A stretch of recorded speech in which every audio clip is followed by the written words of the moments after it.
دعاؤں میں میری خدایا سر دے، میری کاوشوں کا مجھے تو ثمر دے۔ يدخل الجنت جسد غذي بالحرام، جس کا جسم حرام مال سے پلا ہے وہ جنت میں داخل نہیں ہوگا۔ وہ جسم جنت میں جانے کے لائق ہی نہیں ہے جس کا جسم حرام مال سے پرورش پایا۔ ایسے ہی جیسے مسلمان شرعی مسئلہ پوچھتا ہے، ناپاک ہے، ناپاکی کی حالت میں مسجد آ سکتے ہیں؟ نہیں آ سکتے۔ کیوں؟ مسجد پاکیزہ جگہ ہے، ایسے ہی جنت بھی پاکیزہ جگہ ہے۔ حرام سے پلا ہوا یہ جسم بھی جنت میں جا نہیں سکتا۔ اللہ رب العزت میں جنت میں داخل ہونے نہ داخل ہونے کی بعض شرعی مثالیں شرعی احکام سے بتائے ہیں۔ ناپاک ہے، قرآن کو ہاتھ نہیں لگا سکتا، ایسے ہی حرام سے پلا ہوا یہ جسم جنت کی نعمتوں کو ہاتھ نہیں لگا سکتا۔ بیت الخلاء ہوتے ہیں اور جاتے ہیں، بغیر چپل کے جاتے ہیں، عورتیں ہو، مرد ہو، بچے ہو، دو بیماریاں لگے گی۔ ایک بیماری دماغ معوف ہو جائے گا، کمزور ہو جائے گا، بھولنے کی بیماری لگ جائے گی، اور دوسرا نقصان یہ ہوگا بغیر چپل کے جاتے ہو، جو گندگیاں لے کر گھر میں آتے ہو، تو فرمایا ان گندگیوں سے گھروں کے اندر بیماریاں، پریشانیاں، مصیبتیں، فقر و فاقہ آئے گا۔ بعضوں نے یہاں تک لکھا ہے، اس لیے بیت الخلاء جاؤ تو چپل پہن کر کے جاؤ۔ کتنی تعلیمات ہیں محمد رسول اللہ صلی اللہ علیہ وسلم کی۔ فرمایا جب بیت الخلاء جاؤ تو دعا پڑھ کر کے جاؤ، اللہم انی اعوذ بک من الخبث والخبائث، اے اللہ اندر رہنے والے ناپاک جنوں سے پناہ چاہتا ہوں۔ اس لیے سر ڈھانک کر کے جاؤ، بیت الخلاء جاؤ تو سر ڈھانک کر کے جاؤ۔ عورتیں ہیں تو وہ دوپٹہ اوڑھ کر کے بیت الخلاء جائے، ورنہ ایسے ہی چلے جائے گی، پھر خبیث کے اثرات، جناتوں کے اثرات پھر شروع ہو جائیں گے، پھر آئیں گے باباؤں کے پاس، عامروں کے پاس، کیا ہوا؟ جنات کا اثر لگا ہے۔ کیوں لگا ہوا ہے؟ اسلامی تعلیمات پر عمل کرو تو یہ خبیث جناتوں کا اثر کہاں سے لگے گا؟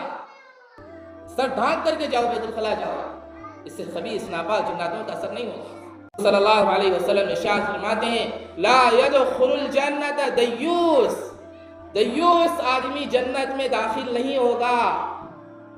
دیوس کس کو کہتے ہیں؟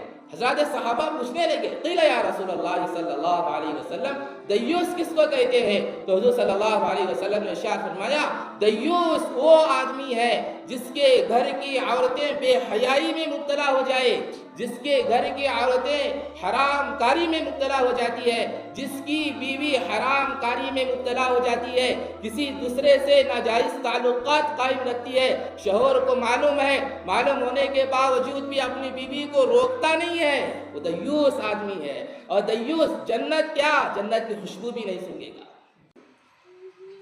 یا ایھا المدثر قم فانذر وربك فكبر وثيابك فطهر۔ وقال تعالى ان اللہ يحب التوابین ويحب المتطہرین۔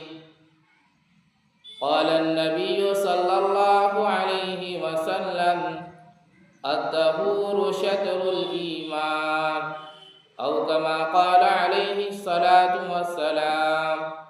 صدق رسول الله صلى الله عليه وسلم۔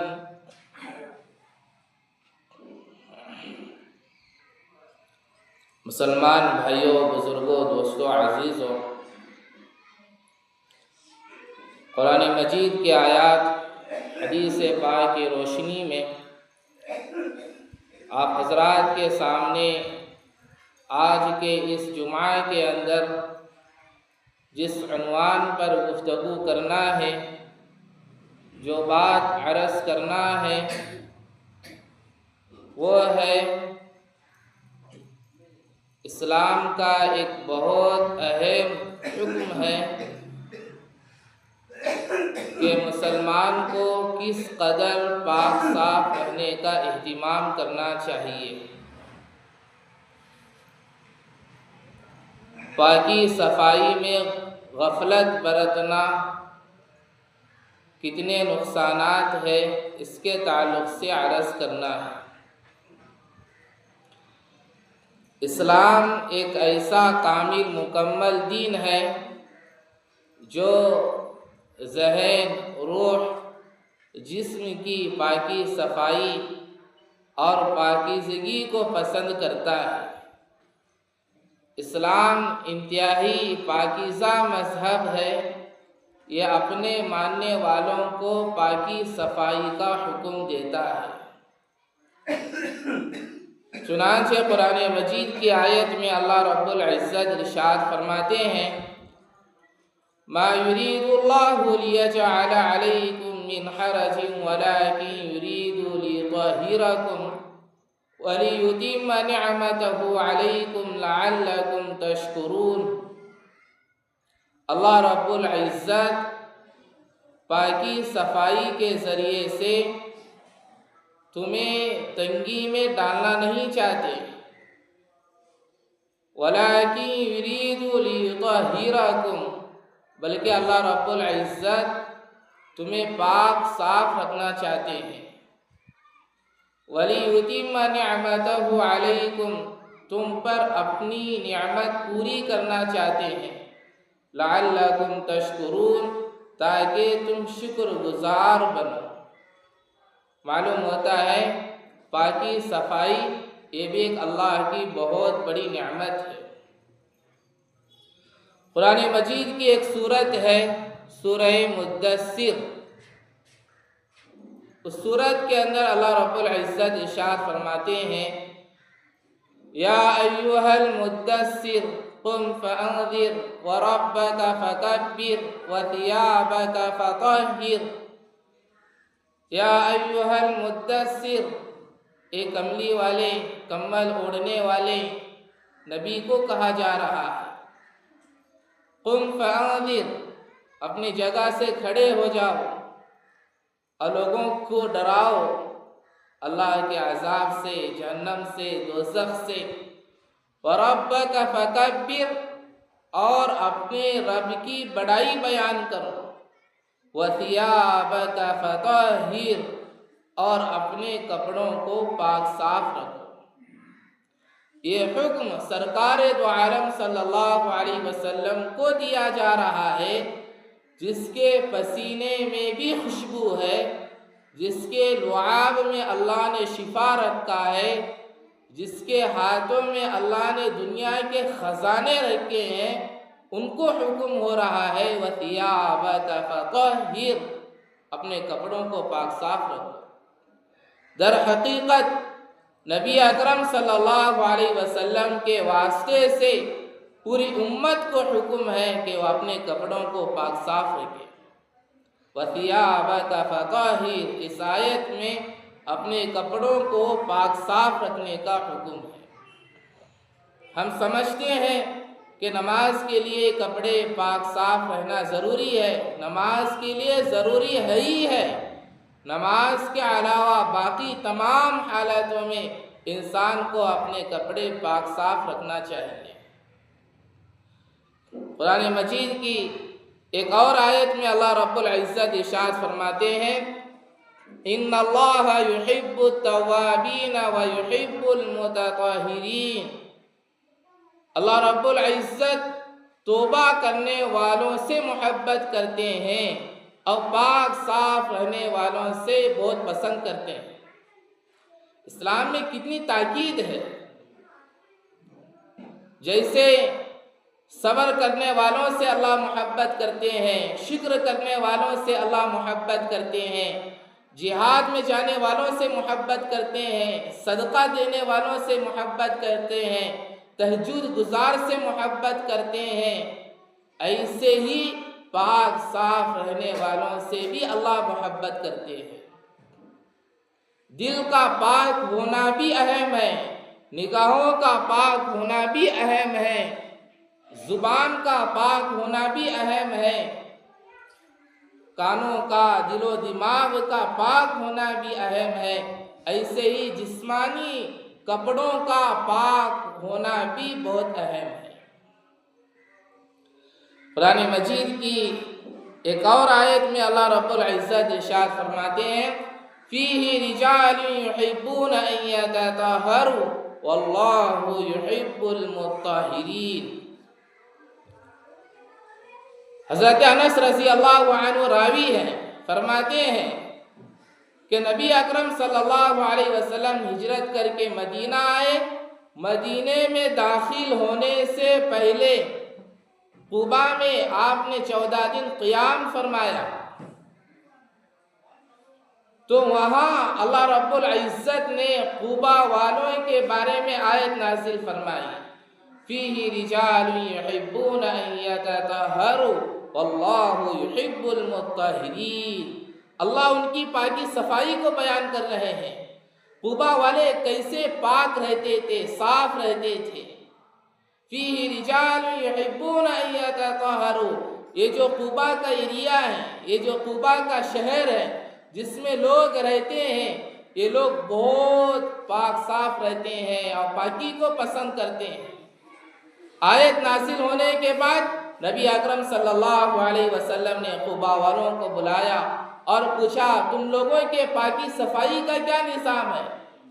تو اس زمانے میں واش روم کے لیے جاتا، بڑی ضرورت ہو یا چھوٹی ضرورت ہو، ڈھیلے وغیرہ سے صاف کرتا، لیکن قباء والے ایسے تھے، بڑی ضرورت ہو یا چھوٹی ضرورت ہو، ڈھیلے وغیرہ کے بعد پانی بھی استعمال کرتے تھے۔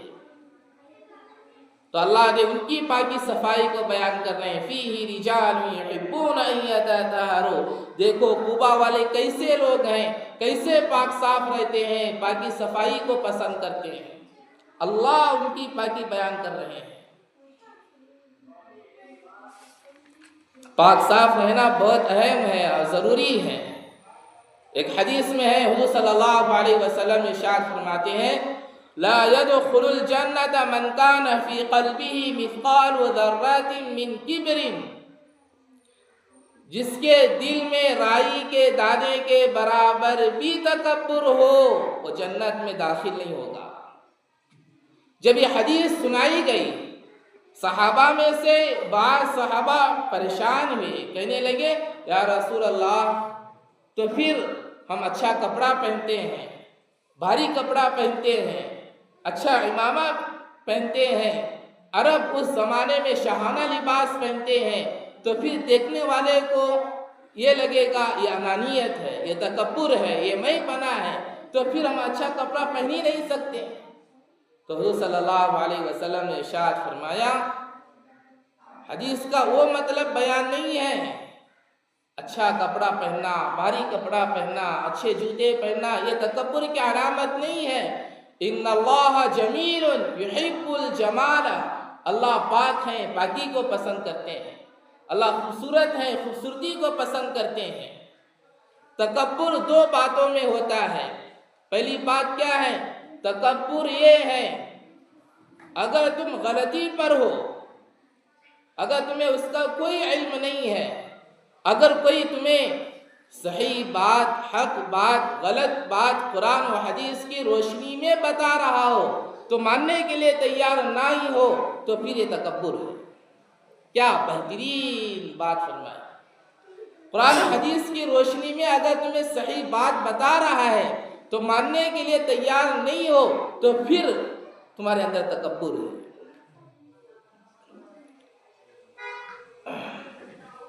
کتنے شریف لوگ ہیں، کتنے ایسے لوگ ہیں کہ نہیں ہم ماننے والے ہیں، ہمارا عاجزی ہے، ہمارے اندر تکبر نہیں ہے، انانیت نہیں ہے، میں پنا ہے۔ کتنے ایسے لوگ ہیں یہ دعوے کرنے والے، لیکن جب قرآن شریعت کی باتیں سامنے آتی ہیں تو ماننے کے لیے تیار نہیں ہوتے، تو پھر اس کا مطلب تمہارے اندر تکبر بسا ہوا ہے۔ یہ ہے تکبر۔ متکبر کی دوسری علامت یہ ہے، یعنی دوسری سمان کے اندر جہنمی ہونے کی علامت یہ ہے کہ دوسروں کو حقیر سمجھنے لگے۔ انسان دوسروں کو حقیر سمجھنے لگے، لوگوں کو حقیر سمجھنے لگے، یہ تکبر کی علامت ہے۔ لا يدخل الجنة من كان في قلبه مثقال ذرة من كبر، جس کے دل میں رائی کے دانے کے برابر بھی تکبر ہو وہ جنت میں داخل نہیں ہو سکتا۔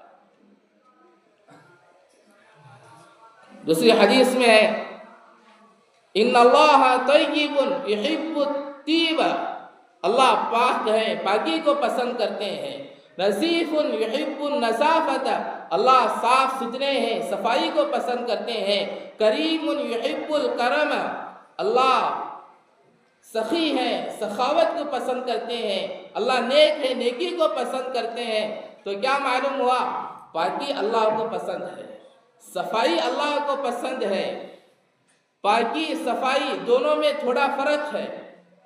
صفائی کا مطلب کیا ہے؟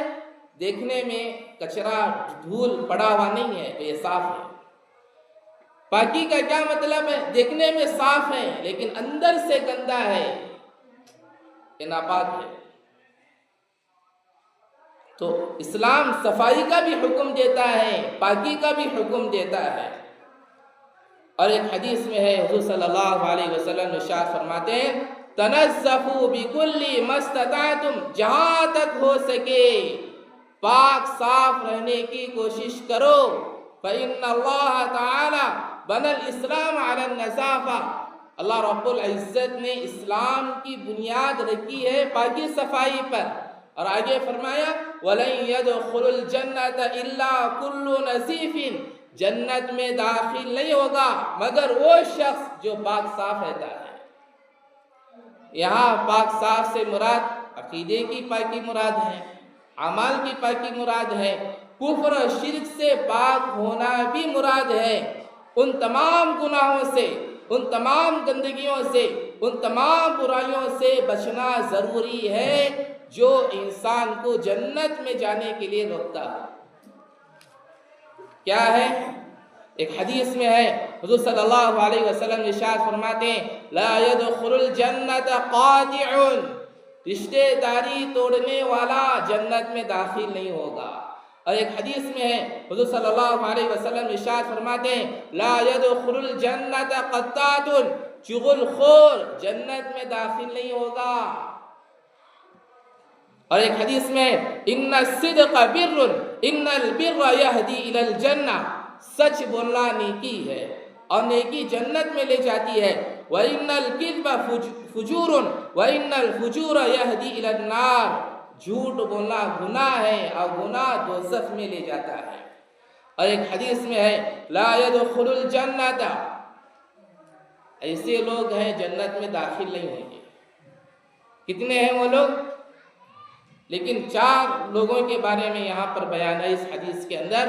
عاقل، والدین کی نافرمانی کرنے والا جنت میں داخل نہیں ہوگا۔ ولا قمار، جوا کھیلنے والا جنت میں داخل نہیں ہوگا۔ ولا منان، احسان جتانے والا جنت میں داخل نہیں ہوگا۔ ولا مدمن خمر، شراب کا عادی، یہ سب لوگ جنت میں داخل نہیں ہوں گے۔ اور ایک حدیث میں ہے حضور صلی اللہ علیہ وسلم ارشاد فرماتے ہیں لا يدخل الجنة دیوس، دیوس آدمی جنت میں داخل نہیں ہوگا۔ دیوس کس کو کہتے ہیں؟ حضرات صحابہ پوچھنے لگے قیل یا رسول اللہ صلی اللہ علیہ وسلم دیوس کس کو کہتے ہیں؟ تو حضور صلی اللہ علیہ وسلم نے ارشاد فرمایا دیوس وہ آدمی ہے جس کے گھر کی عورتیں بے حیائی میں مبتلا ہو جائے، جس کے گھر کی عورتیں حرام کاری میں مبتلا ہو جاتی ہے، جس کی بیوی حرام کاری میں مبتلا ہو جاتی ہے، کسی دوسرے سے ناجائز تعلقات قائم رکھتی ہے، شوہر کو معلوم ہے، معلوم ہونے کے باوجود بھی اپنی بیوی کو روکتا نہیں ہے، وہ دیوس آدمی ہے۔ اور دیوس جنت کیا، جنت کی خوشبو بھی نہیں سونگے گا۔ اور ایک حدیث میں اللہ کے نبی صلی اللہ علیہ وسلم ارشاد فرماتے ہیں لا يدخل الجنة جسد غذي بالحرام، جس کا جسم حرام مال سے پلا ہے وہ جنت میں داخل نہیں ہوگا۔ وہ جسم جنت میں جانے کے لائق ہی نہیں ہے جس کا جسم حرام مال سے پرورش پایا ہو۔ ایسے ہی جیسے مسلمان شرعی مسئلہ پوچھتا ہے، ناپاک ہے، ناپاکی کی حالت میں مسجد آ سکتے ہیں؟ نہیں آ سکتے۔ کیوں؟ مسجد پاکیزہ جگہ ہے، ایسے ہی جنت بھی پاکیزہ جگہ ہے، حرام سے پلا ہوا یہ جسم بھی جنت میں جا نہیں سکتا۔ اللہ رب العزت میں جنت میں داخل ہونے نہ داخل ہونے کی بعض شرعی مثالیں شرعی احکام سے بتائے ہیں۔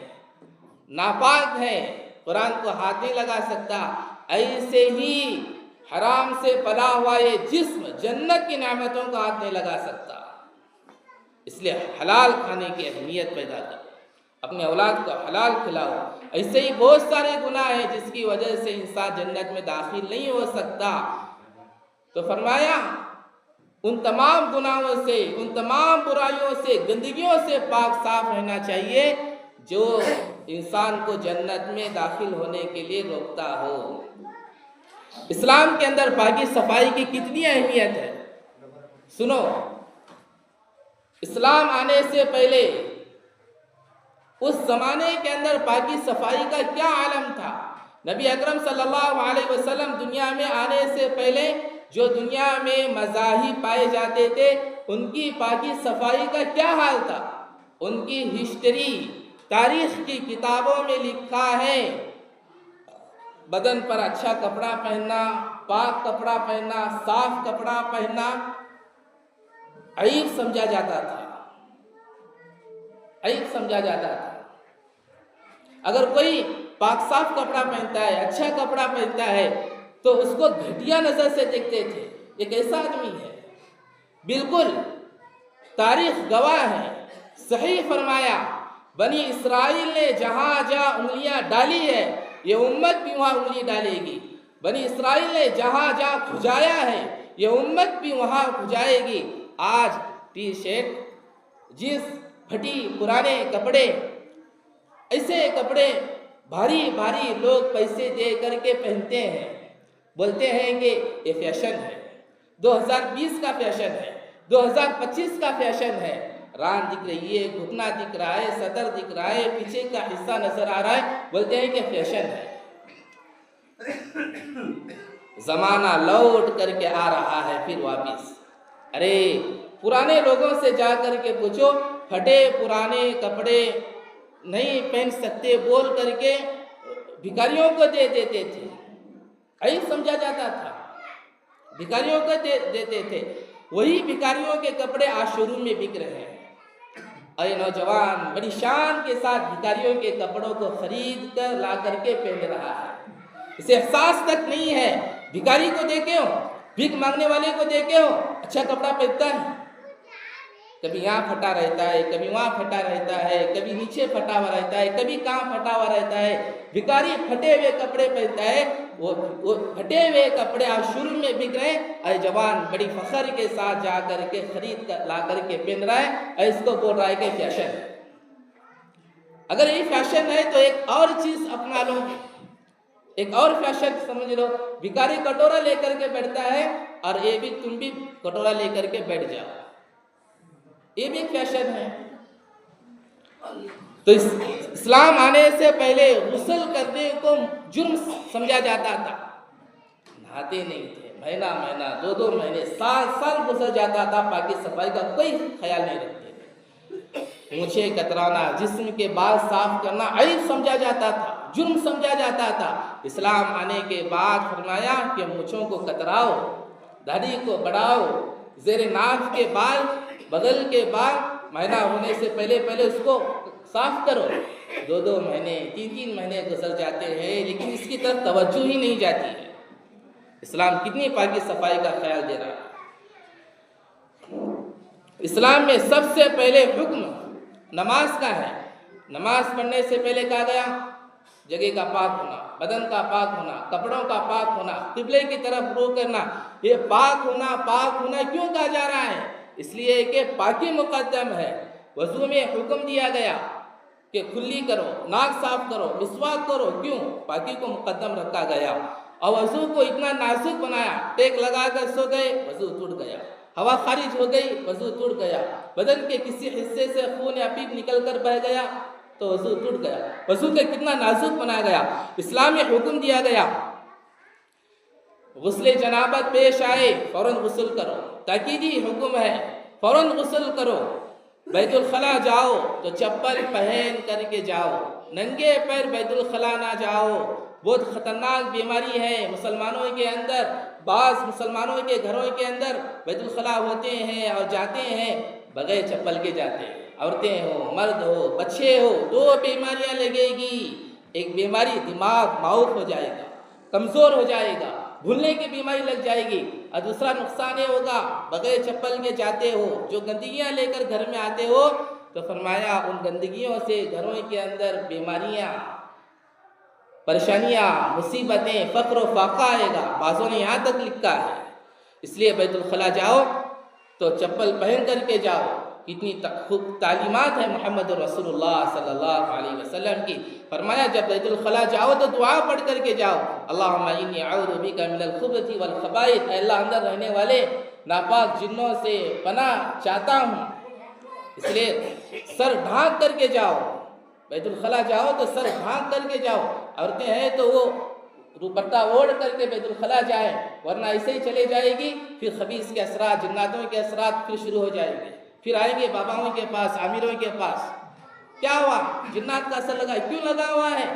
اسلامی تعلیمات پر عمل کرو تو یہ خبیث جناتوں کا اثر کہاں سے لگے گا؟ سر ڈھانک کر کے جاؤ، بیت الخلاء جاؤ. اس سے خبیث ناپاک جناتوں کا اثر نہیں ہوگا. پیشاب سے چھینٹوں سے بچنے کی تاکید آئی ہے. اکثر عذاب قبر پیشاب کی چھینٹوں سے ہوتا ہے. اس لیے پیشاب کی چھینٹوں سے بچو. اسلام میں حکم دیا گیا حتیٰ کہ یہاں تک کہ صبح نیند کھلتی ہے، نیند کھلتی ہے، نیند کھلتے ہی فوراً ہاتھ کسی میں ڈائریکٹ نہ ڈالو، اس لیے کہ نامعلوم رات میں یہ ہاتھ گندی جگہوں پر کہاں گشت کیے ہوتے ہیں. کتنی پاکی کا حکم دیا گیا. اسلام میں سب پاکی کا حکم ہے. ایک حدیث میں آتا ہے کہ انسان پاک صاف رہ کر وضو کی حالت میں سوتا ہے، فرشتے اس کے لیے مغفرت کی دعا کرتے ہیں. سو جانے کے بعد انسان کی روح نکلتی ہے، سیر کرتے ہوئے اللہ کے دربار میں جا کر کے سجدہ کرتی ہے. جو انسان جنابت کی حالت میں سوتا ہے، ناپاکی کی حالت میں سوتا ہے، روح نکلتی ہے بلکہ لیکن سجدہ کرنے کی اجازت نہیں ہوتی ہے. گھر کا آنگن بھی صاف رکھو. گھر کا آنگن اگر صاف نہیں رکھو گے تو پھر تم میں اور یہودیوں میں کوئی فرق نہیں ہے. اس لیے کہ یہود اس زمانے کے اندر گھر کا آنگن صاف نہیں رکھتے تھے. تو حضور صلی اللہ علیہ وسلم نے فرمایا کہ اگر گھر کا آنگن صاف نہیں رکھو گے تو پھر تم اور یہودیوں کے درمیان کوئی فرق نہیں ہے.